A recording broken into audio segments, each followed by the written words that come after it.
നമ്മുടെ സൊസൈറ്റി എല്ലാം അക്സെപ്റ്റ് ചെയ്യാൻ ഭയങ്കര ബുദ്ധിമുട്ടാണ് ഇന്നത്തെ കാലഘട്ടത്തിൽ. അങ്ങനത്തെ ഒരു പ്രതീക്ഷ വന്ന അതിന്റെ അത്ര ലെവല് എനിക്ക് ഫീൽ ചെയ്തില്ല പടത്തിന്റെ അകത്ത്. പ്രതീക്ഷയല്ല വന്നത്. ഒരു നോർമൽ സിനിമ അടിപൊളിയായിട്ട് ചെയ്തിട്ടുണ്ട്. മേക്കിംഗ് വൈസ് ഒക്കെ നന്നായിട്ടുണ്ട്. സിനിമാറ്റോഗ്രാഫി അടിപൊളിയാണ്. മ്യൂസിക് നന്നായിട്ട് വന്നിട്ടുണ്ട്. പിന്നെ ചിലയിടത്ത് എനിക്ക് എവിടേക്ക് ഒരു കണക്ഷൻ മിസ്സായെങ്കിലും പിന്നെ ആ ഒരു കണക്ഷൻ കിട്ടുന്നുണ്ട് നമുക്ക്. സോ അടിപൊളി പടമാണ്. എനിക്ക് ഫസ്റ്റ് വായിച്ചാണ് തോന്നുന്നത്. കോമഡി എന്ന് പ്രധാനമായിട്ട് കോമഡി അല്ല ഫോക്കസ് ചെയ്യുന്നത്. ഒരു നമ്മുടെ സൊസൈറ്റി എല്ലാം അക്സെപ്റ്റ് ചെയ്യാൻ ഭയങ്കര ബുദ്ധിമുട്ടാണ് ഇന്നത്തെ കാലഘട്ടത്തിൽ.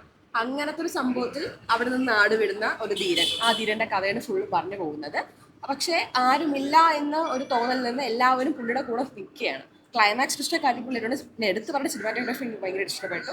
പിന്നെ ഡിബേറ്റ് ഡയറക്ടറായ ദൈവത്തേട്ടൻ ഇത്രയും ചെയ്തു വെച്ചേക്കുന്നതിൽ ഒരുപാട് സന്തോഷമുണ്ട്. കാര്യം ഒരു പുതിയ സംവിധായകന് മേ ബി എല്ലാം കുറവ് വരാം, കൂടുതൽ വരാം.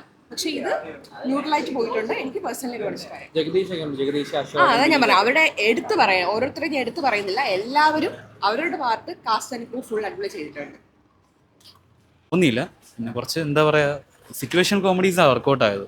നമുക്ക് പരിചയമുള്ള ആളാണ് സംവിധായകൻ. അപ്പോൾ ഞാൻ പ്രതീക്ഷ വന്ന അതിൻ്റെ അത്ര ലെവൽ എനിക്ക് ഫീൽ ചെയ്തില്ല പടത്തിൻ്റെ അകത്ത്. അത്യാവശ്യം കുറച്ച് ചിരിക്കാനുണ്ട്, പിന്നെ കുറച്ച് കാര്യങ്ങൾ. പിന്നെ സീനിയേഴ്സ് ആയിട്ടുള്ള ജഗദീഷ് ചേട്ടനാണെങ്കിലും മനോജ് ചേട്ടനാണെങ്കിലും സുധീഷ് ചേട്ടനാണെങ്കിലും അതുപോലെ തന്നെ ബാക്കിയുള്ള എല്ലാവരും അവരുടെ പെർഫോമൻസ് നല്ലപോലെ കാഴ്ചവെച്ചിട്ടുണ്ട്. പക്ഷെ എന്തോ നമ്മൾ പടം കണ്ടിറങ്ങുമ്പോൾ ഒരു തൃപ്തി ഉണ്ടല്ലോ, ആ തൃപ്തി കിട്ടുന്നില്ല എന്നൊരു ഫീലുണ്ട്. ക്ലൈമാക്സ് കുഴപ്പമില്ലായിരുന്നു, പക്ഷെ എന്തോ ഒരു സ്ക്രിപ്റ്റ് ഓക്കെയാണ്, പക്ഷെ എവിടെയൊക്കെ ആ ഒരു കോമഡി ത്രില്ലറെന്ന് അങ്ങനെ പറയാൻ പറ്റില്ല. പക്ഷെ ഒരു ഫ്ലോ കിട്ടുന്നില്ല. തുടക്കം തൊട്ട് അവസാനം വരുമ്പോൾ ഒരു ഫ്ലോ വരണ്ടേ. ഒരു പടം കാണുമ്പോൾ നമുക്ക് അതല്ലേ വേണ്ടത്. പക്ഷെ ആ ഒരു ഫ്ലോ എനിക്ക് കിട്ടിയില്ല. അതുകൊണ്ട് എനിക്കൊരു വിഷമം തോന്നിയത്. പക്ഷെ എന്നാലും അവർ നല്ലൊരു അറ്റംപ്റ്റാണ് നടത്തിയിട്ടുള്ളത്. രാജേഷ് മാധവ് ഓൾറെഡി അത്യാവശ്യം ചെയ്തൊക്കെ കുഴപ്പമില്ല. പക്ഷെ പുള്ളിക്കാരന് വരാൻ പറ്റാത്തൊരു ഗതി ഇപ്പോഴും നിൽക്കുകയാണ് സ്റ്റേജിലോട്ട്. പുള്ളിക്കാരൻ ഇപ്പോഴും ബാക്കിൽ തന്നെയാണ്, പക്ഷെ ഫ്രണ്ടിലോട്ട് വരാൻ ശ്രമിക്കുന്നുണ്ട്. പക്ഷെ അതിനു വേണ്ടിയുള്ള സ്ക്രിപ്റ്റിന്റെ ആ ഒരു പഞ്ച് കിട്ടുന്നില്ല. അതാണ് ഫീൽ. സ്റ്റോറിയൊക്കെ ഏകദേശമൊക്കെ വന്നിട്ടുള്ള, പക്ഷെ പറഞ്ഞില്ല, എക്സിക്യൂഷൻ ചെയ്ത ഒരു രീതി അത് എനിക്ക് തോന്നുന്നു എന്ത് പറ്റിയെന്ന് അറിഞ്ഞൂടാ. ദേവദത്തിന്റെ വർക്കൊക്കെ അത്യാവശ്യം കുറച്ച് ഇതുള്ളതാണ്, പക്ഷെ എന്ത് പറ്റി പുള്ളിക്കാരനെന്ന് അറിയില്ല.